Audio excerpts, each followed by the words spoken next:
5 is entitled Shame, Violence, and Individualism.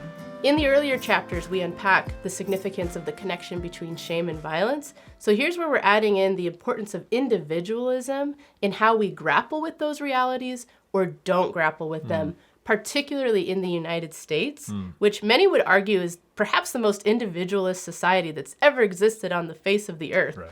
We're really pushing our rugged individualism to some extremes here. And that has significant impacts on how we deal with violence. Just a few statistics.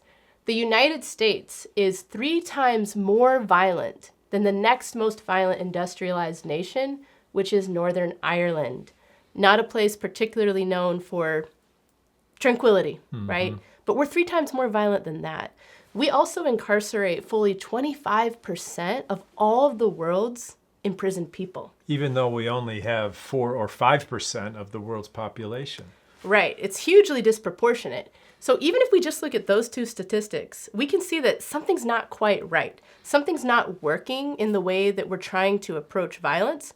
And I think the way that we're even just understanding what violence is in the first place.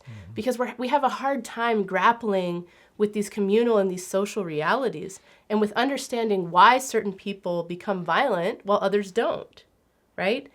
And this really impacts the way that we look at our theology too. Our theology, I think, is also limited by individualism.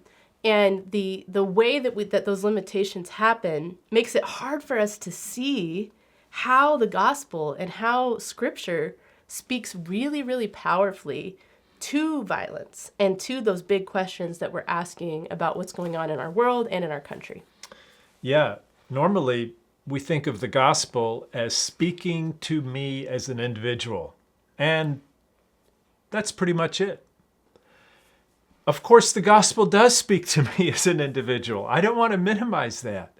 But in the scriptures, and here in Ephesians 2, we see a gospel that is spoken to the community. The little word you in the letter to the Ephesians is always the plural you. In Ephesians 2, between verses 11 to 22, that speaks about the effects of the work of the cross, specifically between verses 13 and 17, of what the cross accomplishes in the community, and that Christ is preaching peace to the community. So there's something more beautiful and more robust to the gospel than perhaps what we have heard in our own tradition, in our own evangelical background, perhaps even in much of Western theology. And that's just really one example of the ways that our translation traditions and just the limitations of English, but then also kind of our individualist lens changes radically the way that we look at Ephesians, which we will also discuss in this book, some of the Greek and other things in there that are really, really important for us not to miss as we try to address this problem of violence as God's people.